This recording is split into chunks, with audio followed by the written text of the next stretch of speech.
Hello you lovely people and welcome. Today we're going to be doing a preview of the upcoming CJ Simulations Rafale package. Now as you can see we have 4 different types here. Split down the middle, it's basically the Rafale C and the Rafale M. The reason there's 2 versions of each is because one is set up with the 525 gallon subsonic fuel tanks and the other with the 305 gallon supersonic fuel tanks. As you can see, there is a difference in the thumbnail. Now both versions will have the same liveries, and the same will go for the Rafale M, so not too much to worry about in that respect, but we can take a look at the liveries. And I'd firstly like to apologise for any French people that may be watching. I'm about to butcher your language. I'm not a French speaker, so yeah, please bear that in mind. So we have squadrons from Provence, Côte d'Argent, Lafayette, Normandy-Niemen, Lorraine, Aquitaine, and then we have the export variants here. So we've got EM, which is Egypt, EG, Greece, EH, India, EI, Indonesia, EU, United Arab Emirates, EQ, Qatar Emiri, and then the last one is the EC, that's Croatia. And then after that we have some special schemes. Another thing to note is that this is being based as early access. What isn't these days, so that's to be expected. And other liveries, if you own the CJ Simulations Typhoon, will know that there are a lot of liveries with that aircraft. There are a lot in the pipeline for this as well, and they're at different stages of completion and will be added with further updates. So yeah, to look forward to more liveries with that. If we come back, we'll have a look at the Rafale M. We'll go to liveries again. Okay, and I forgot to mention that both the M and the C have a plain scheme with no markings, so that's what that is there.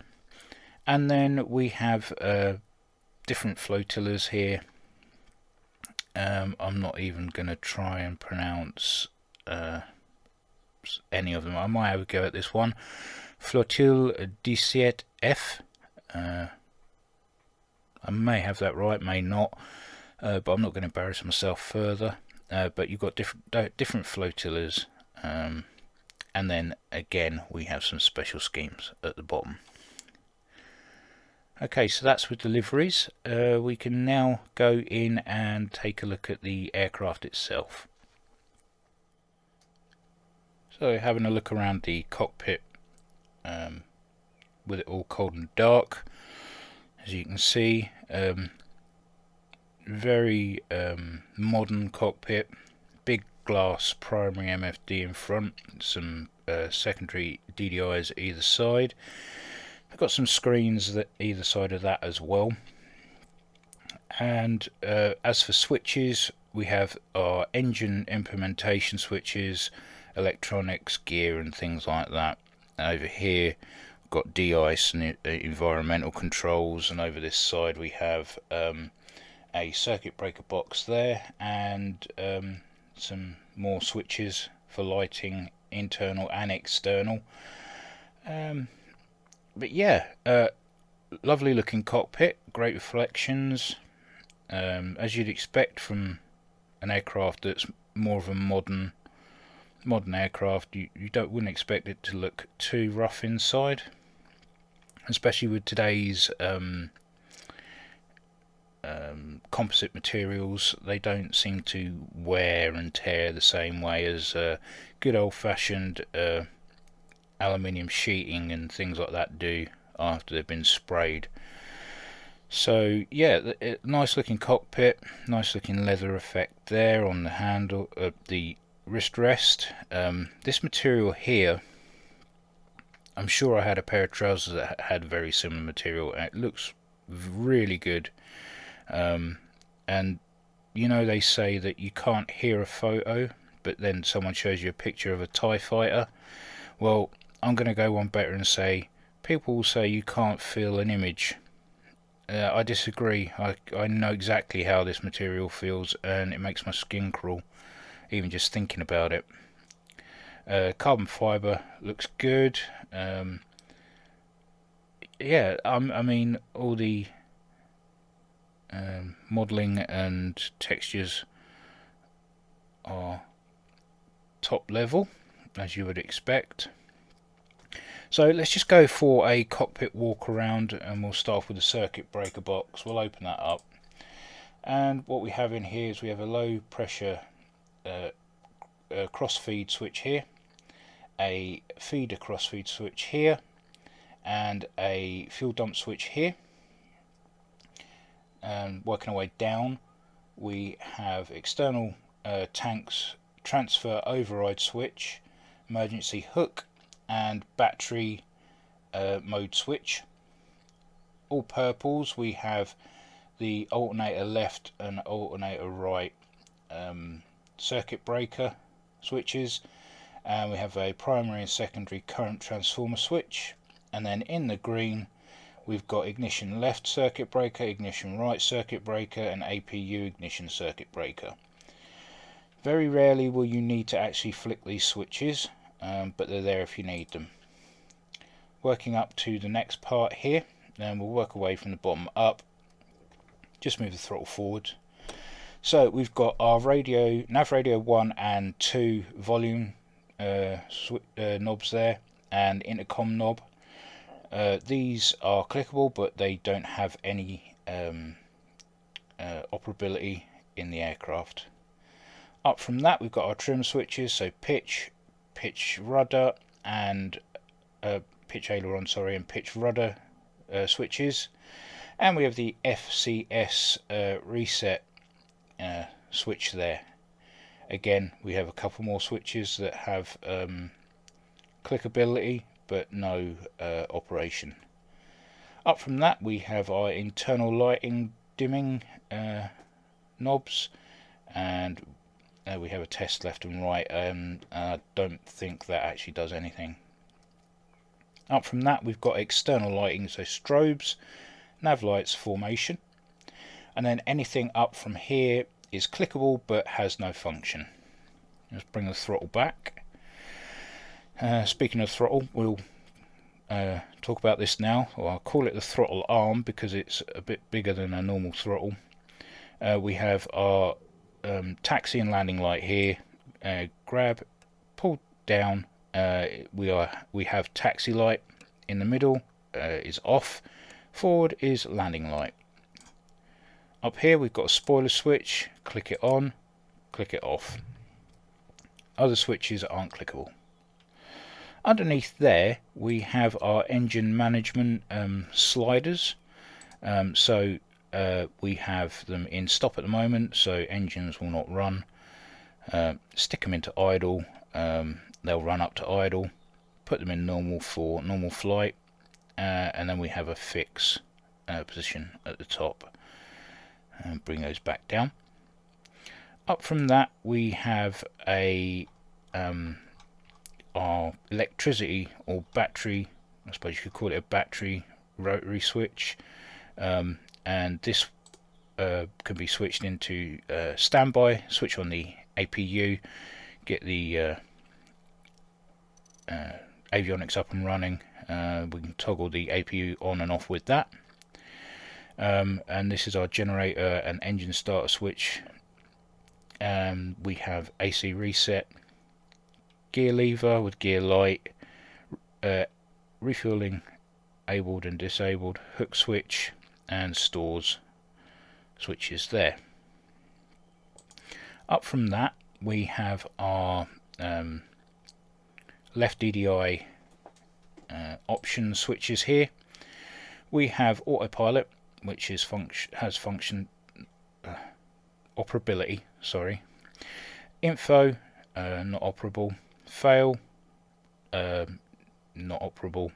And weapons This is your weapons configuration page. Bring up the page and you can load the aircraft up without going into the weight and balance. I'll show you that when we get to it. Here we have our Radio 1, Radio 2 selection integration knobs to get our steering information.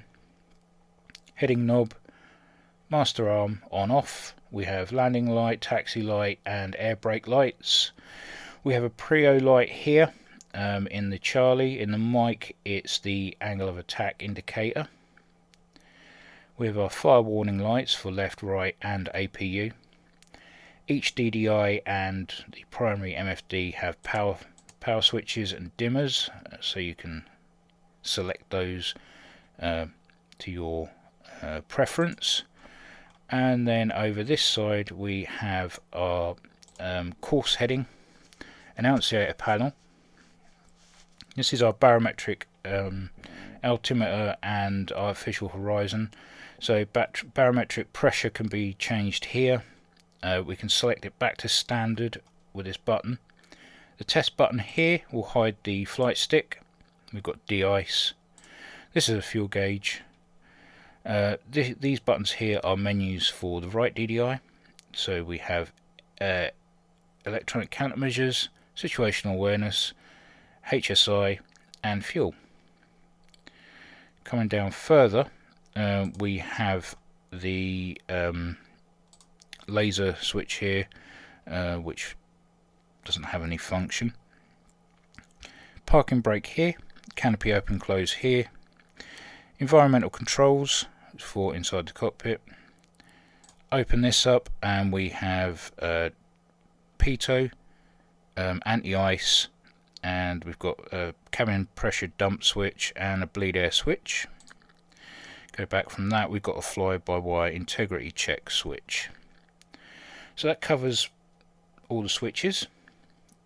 So let's take a walk outside the aircraft and have a look at it while it's cold and dark.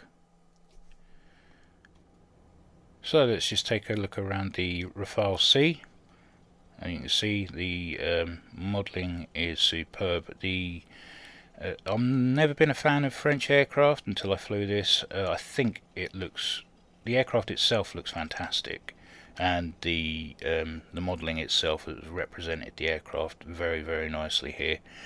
And deliveries are really good as well, especially the special schemes. They really bring something different, which is always nice, instead of the sort of bland grey that we all get at all these, on everything these days. But yeah, the modelling, the undercarriage, the texturing of the the surface of the aircraft, and the paint is really nicely done. And yeah, the reflections off that canopy are pretty sweet as well. So yeah, I mean, it looks superb inside and out. So what I'm going to do is I'm going to get the aircraft fired up. We'll have a walk around again, and then we'll have a look at the internals as they're up and running. You should recognise the sound of the engines. Those are EJ200s at the moment, or at the time of release. The sounds for the Rafale have not been delivered, so EJ200s have been implemented just as a stand-in. Still sounds really good. I mean, who doesn't love the sound of EJ200s? And yeah, I can deal with that until the sounds are delivered and implemented in a further update. So yeah, just to make you aware of the state of play for that aspect of the aircraft so far. Let's jump into the cockpit. Right now we can have a look around the DDIs, primary MFD, and the internals while they're up and running. As you can see, all the console lighting is up and running. You can see the labels are up nice and bright. And we'll start with the menu page here for the left DDI. Now, this is the UPD page, and this is purely added for immersion reasons only. It has no real implementation in the sim. And it can change the status of the aircraft between air-to-air, air-to-surface or approach modes, and it also manages the level of discretion and stealth of the aircraft sensors in electronic warfare. It can manage different sensors of the aircraft, but it has no effect in flight sim. So we have the UPD page, and you can use that for any role-playing purposes. Come to COM. This is where we'll do our comms, our nav, ADF or TACAN changes here.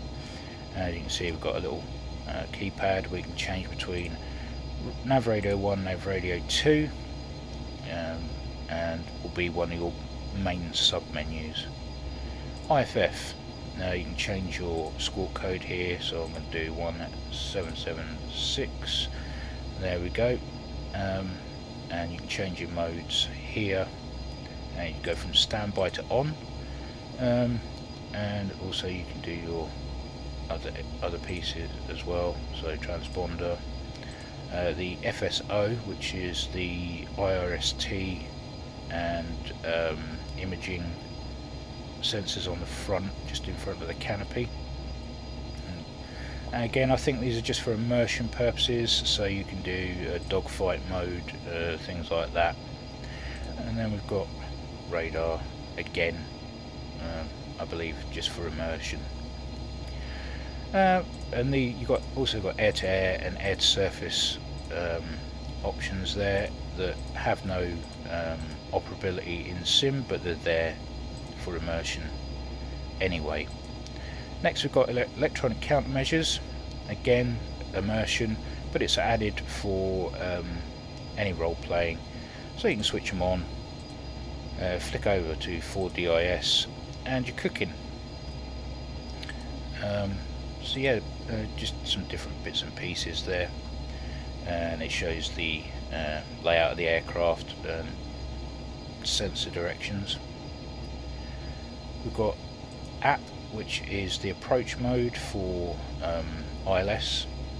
FPL, this is where your flight plan will be. I don't have one because obviously I'm not flying anywhere, but this is where all your waypoints going to will be.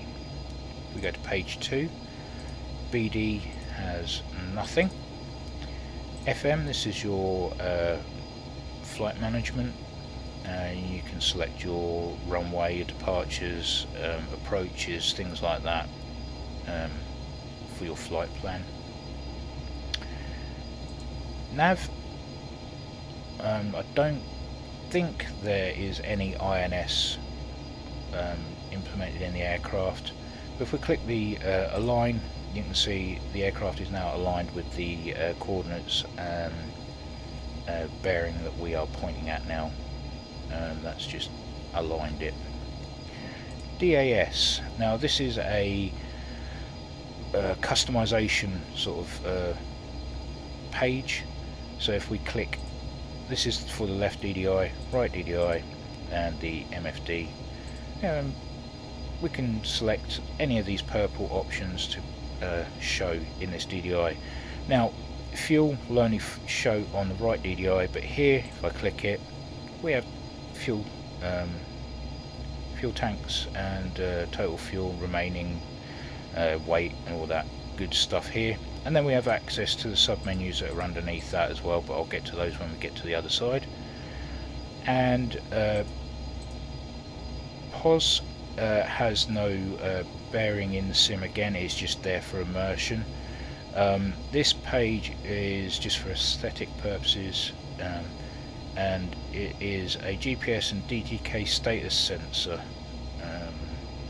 but again, no functionality in sim. And PRP does nothing as well. got the time at the bottom, page 1 again, go back to UPD just to clean things up.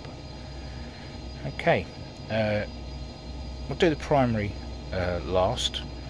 Over this side, the right DDI, we have our engine page. N1 percentage, N2 percentage are fuel flow, and we have our nozzle positions. I believe these are the turbine temperatures, and these are temperatures as well. Go to MISC, and we have I'm guessing electricity layout here, alternators, oxygen, cabin temperature, and things like that. Hydraulics page, again we've got our 2 circuits here, showing green, so all is good. Nose wheel steering is on. That I forgot to show you actually. If we hit the test button, our nose wheel steering button is this one here. It's the only button that's clickable on the flight stick. Okay, and then emergency undercarriage, lights there, normal undercarriage, and we've got all our temps and things like that. Go to fuel, again shows the fuel status, unusable, total, remaining, weight in kilograms, dump, bingo, and I believe we can change bingo somewhere, but I've not figured that one out yet. Weapons and delivery is quite similar to the UPD page in the fact that it has no bearing in the sim whatsoever, but there for immersion anyway. So that's your weapons and delivery system. We'll go back to engines there. Down here, as I said before, we've got our artificial horizon, our heading tape there, and our altitude, speed, and we can change the altitude, barometric here, and then if we hit standard it will just go back to what it was before. And then under here we have our fuel gauge, so we've got fuel flow, total, and the feeders either side, and our N2 in percentage. So hit test, bring that back up, and last but not least we have our primary MFD, and as you can see we've got a big old map in front of us. I'm at LFQI, which is Cambrai or Cambrai. Sorry again, I don't know how to pronounce that properly. You can zoom in and out as close as 2 nautical miles and as further away as 320 nautical miles, and you can see quite a big bit of France there. Okay, so we're going to zoom that back out to 10. T buttons and MOV buttons I don't believe do anything. BTM will bring up menu. Now, where to start? We'll start with the map. So we can change the map from whatever suits you. I like to have mine on the second option, slightly darker, but I don't like a complete blank screen. If we hit serve, you'll get serve up in the corner here. If we zoom out, if there's anybody nearby, we now have radar active, and we can see what direction they're going in, and they're boxed. And we've got another one here, looks like he's on the ground at LFQD. So yeah, we have that ability. EW I believe is electronic warfare. I think that's just there for immersion. TD, that's clickable but doesn't do anything. And if we go to pick, it will change the whole layout. We'll get the FSO images underneath, and the map will be shrunk smaller to accommodate that on the page. Press pick again, we can get a semicircular bearing compass, and we keep the images on the bottom. And if we hit tactical, how do I get back to normal tactical? It will go back to how it was. GPS, this button here will give you whatever mode of navigation you're using, whether it be TACAN, VORs, or if you're using a flight plan. Selecting it here will show it on the screen, or in one of the so if we go to test HSI, it will bring all the information up on here. And again, you can change the input by clicking here, and yeah, works together really nicely. So you have those options there. Again, we've got miss I don't think does anything. Zone will bring up your navigation beacons, so TACANs, NDBs. If you hit it again, they'll disappear. And FPL will show you flight plan. And then of course we can hit BTM again, and everything goes back to normal, but we keep the radar on. I think I've covered everything. So yeah, let's have a quick look at the M variant. Just show you the small changes, and we can have a look at outside at that as well.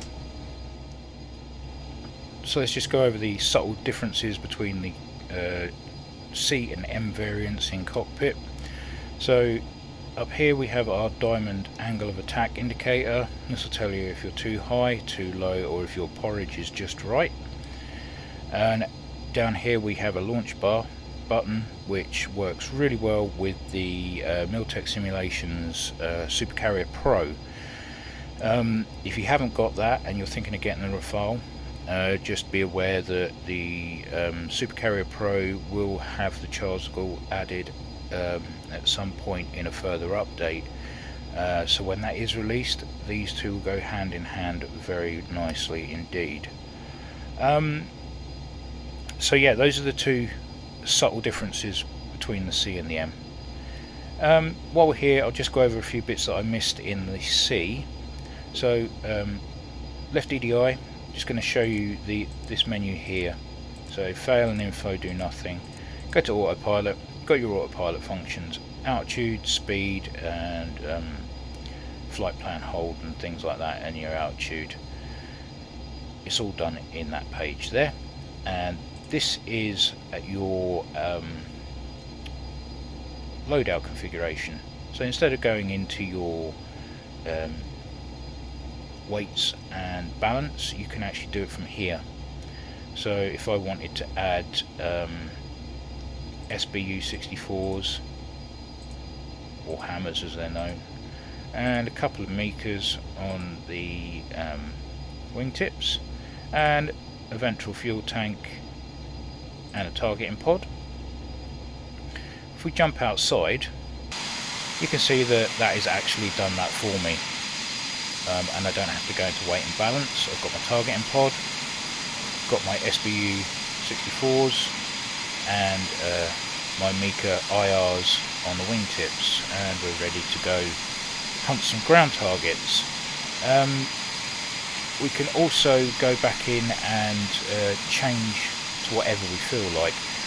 I currently have the 525 gallon fuel tanks, so I'm in the subsonic fuel tank variant.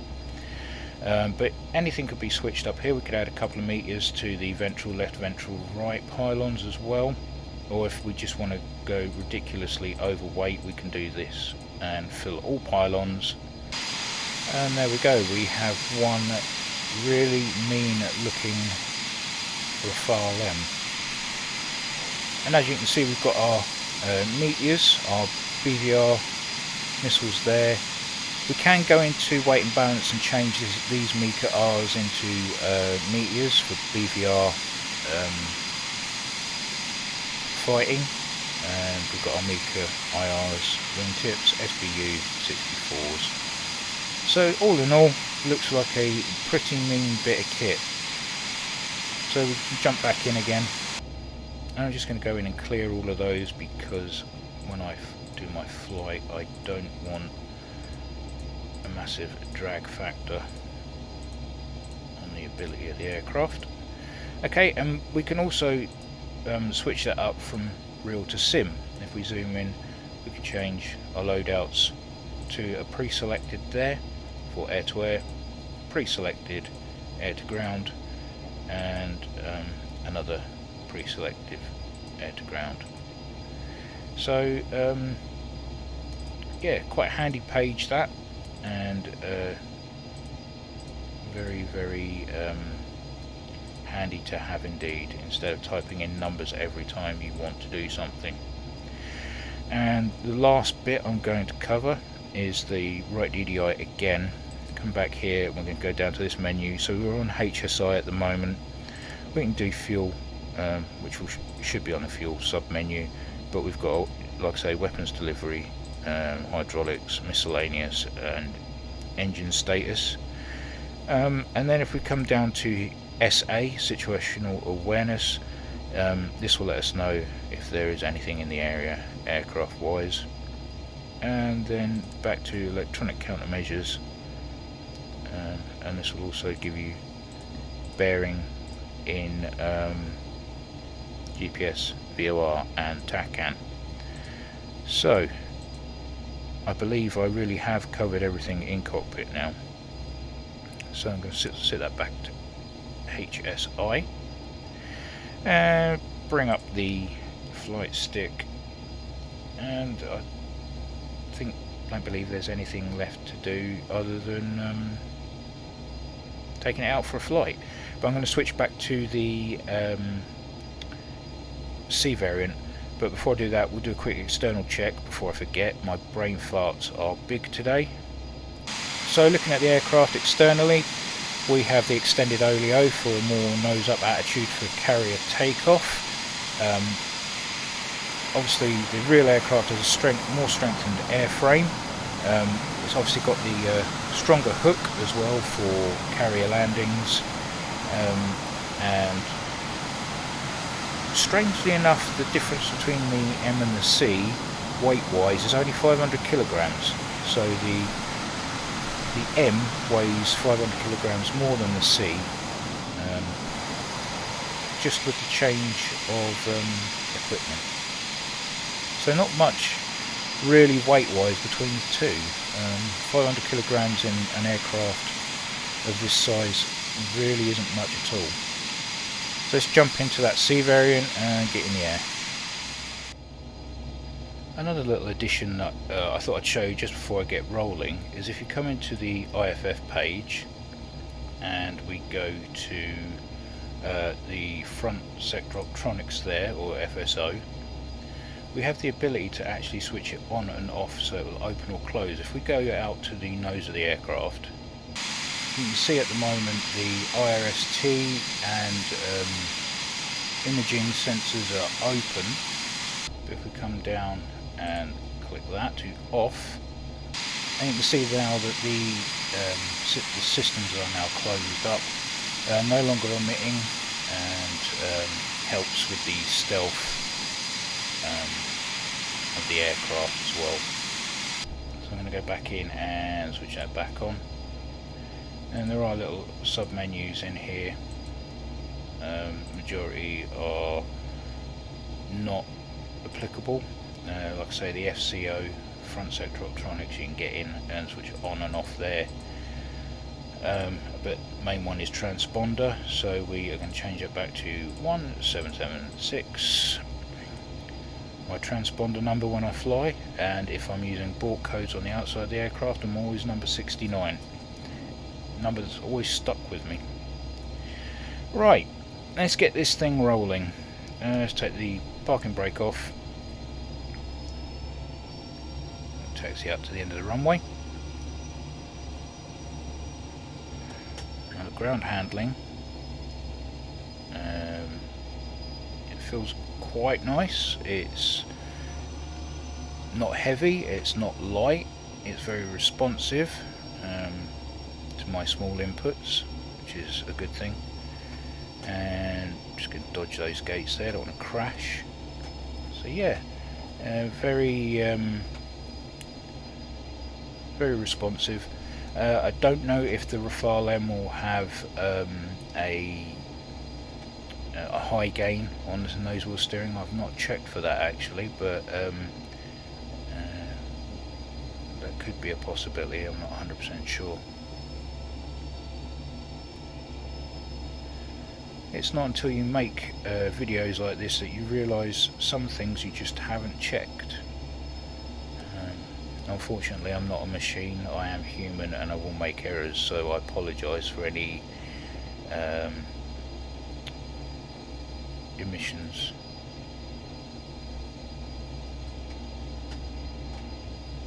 Right then, let's get this thing up in the air. Go on mode B. No, mode C be good. I'm going to change that to autopilot. Right, okay. Let's see what this thing handles like. So let's get up in the air. Burners are on.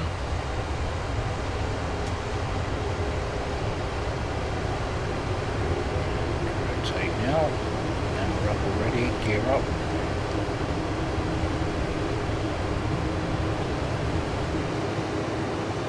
Burners off. We don't want to be breaking any windows just yet.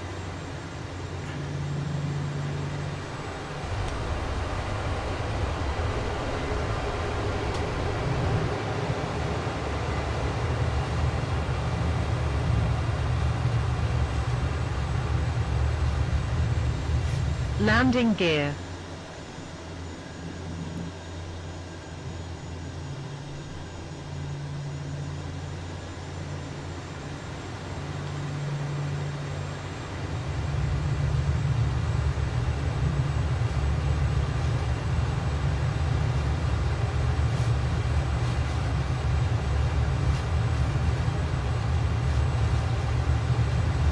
Landing gear.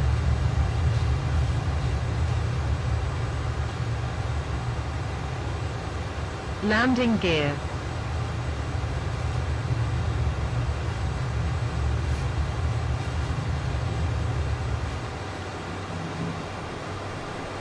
Handles quite nice at low speed. Do a climb test.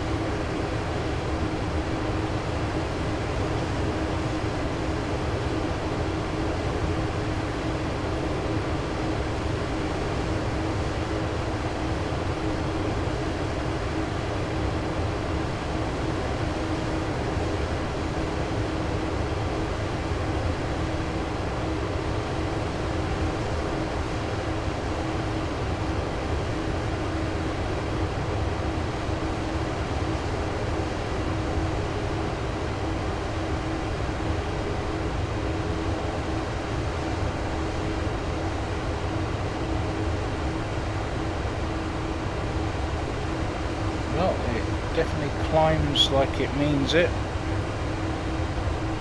Hit 30,000, then I'm going to roll over and pull back over. No problems getting to altitude at all with this thing. Quite impressive to be honest. There's our airfield just there. Transonic. The air brakes on.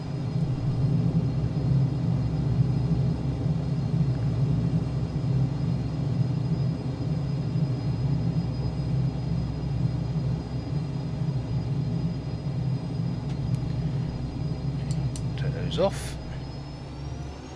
Very nice. It definitely does as it's told. Doesn't run away from you. Pull up. Pull up. Transonic. Transonic. You can keep repeating it, but it's not going to happen.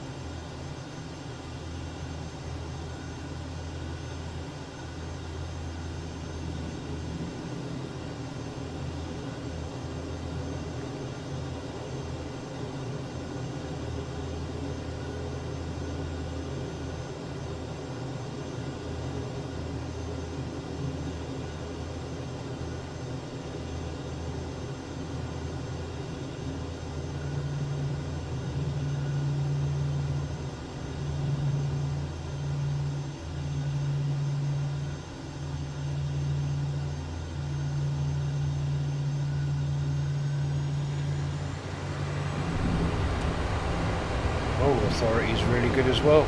Christ. Okay, let's get up to altitude. We'll do a quick autopilot test.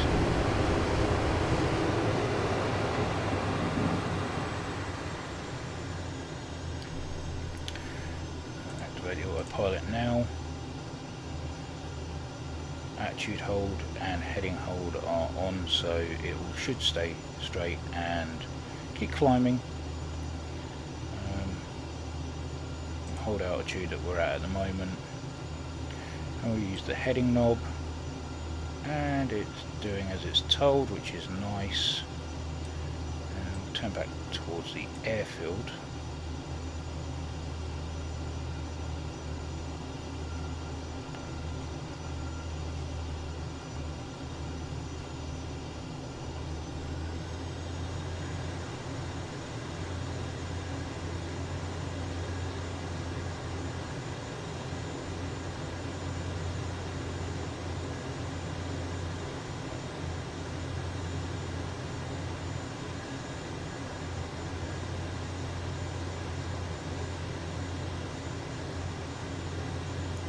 Back to LFQI.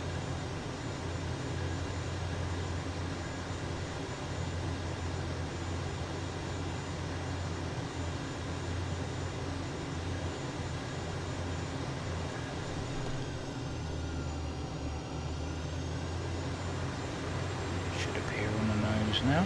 So I mean, the autopilot is very responsive, and of all the ILS landings I've done, I've not had any issues whatsoever. Lessons have been learnt by during the development of Typhoon, and you can see that going into this aircraft that there is a kind of pedigree of learning in-house and moving that on to the next project and learning by that process, and it shows. I mean, it commands nicely, does everything that you tell it to do, and I've never ever had an issue with the autopilot, which is something that you don't want issues with. I'm going to take those off now. It's simple as a click of a button like that. Slow the aircraft down. Get it on the deck.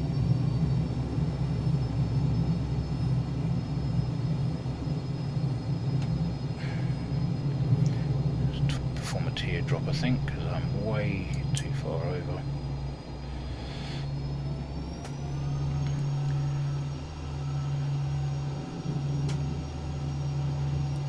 And if you run a better machine than what I'm running, your graphics obviously will be a hell of a lot better. I'm just an everyman. I'm just your average Joe. I don't run a very high-end PC, as you can probably tell by frame rates and texture quality, but I still enjoy my flight sims. And yeah, I mean, I'm running a 3060, so it's not like I'm running a dinosaur of a GPU, but like I say, if you've got a monster like a 40 series, then your textures are going to look way better than what I currently have at the moment. So let's get this thing slowed right down, get the gear down now, so it tells me I should have released that before 200 knots. No, all is good. The fly-by-wire automatic fly-by-wire will cut out at gear down. Gear down should be between 200 and 250 knots, and touchdown speed is about 110 knots in this thing. So get this thing leveled out and bring it in nicely. Be a heavy one. Oh, I should have been in the M really, shouldn't I? And there we go, we're down. Nice bit of aero braking. We've got plenty of runway to play with. And yeah, very nice indeed. No complaints whatsoever. So I thought I'd finish off the preview with a carrier landing, or an attempt at one. So let's get the aircraft slowed down, hook down,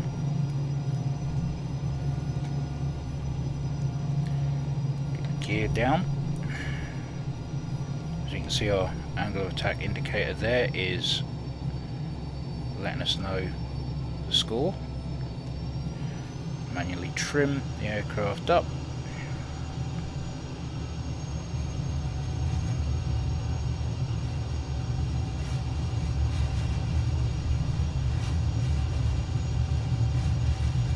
Okay, and almost on. There we go. Now, whether I'll actually make it to the carrier at that speed or not, I don't know. Let's get our indicator on. Enable modern.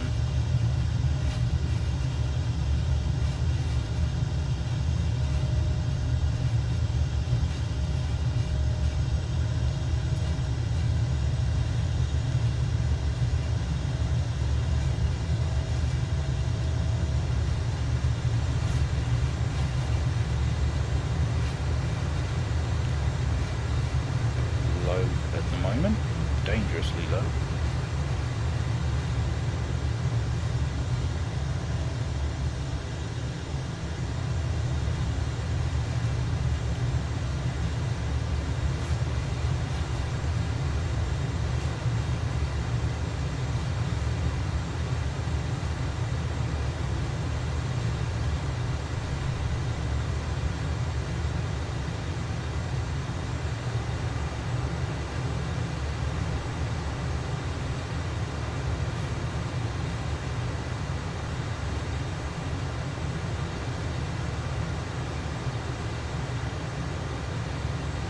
Sorry, I'm not talking, but I'm trying to concentrate.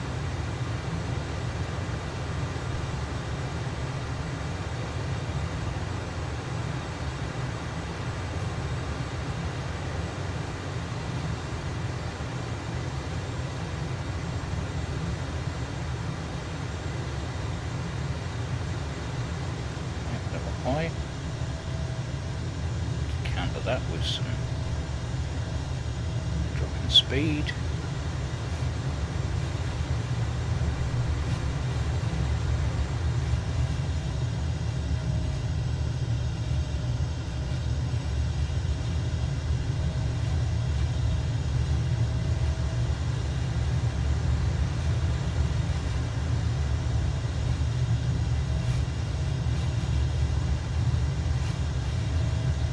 Still too high, not even on a glide slope. It's terrible. Piloting skills, not the plane, by the way.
Awful.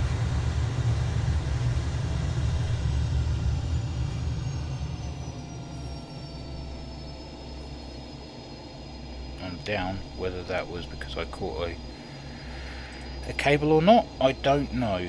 But I'm down, and that's the main thing. A 3.6 out of 10, that is terrible. I'm ashamed. Well, I will go to the crew room now and have a good cry. Let's get to the summary. So what can we deduce from what I've just shown you? Well, I can safely say I think we've got another quality product on our hands, much like the CJ Simulations Typhoon.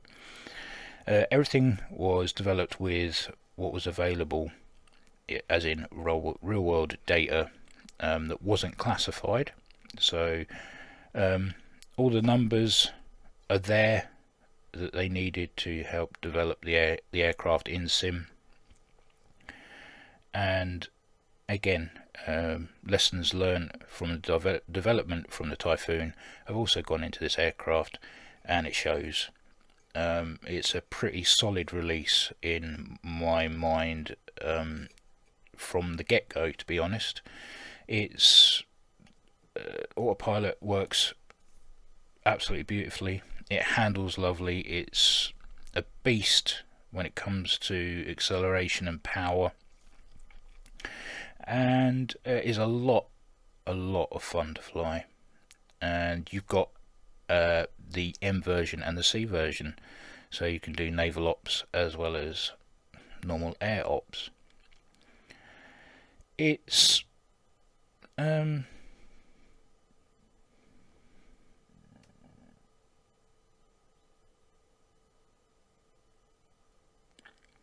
and then you've got the two sub-variants of the subsonic and supersonic fuel tank choices.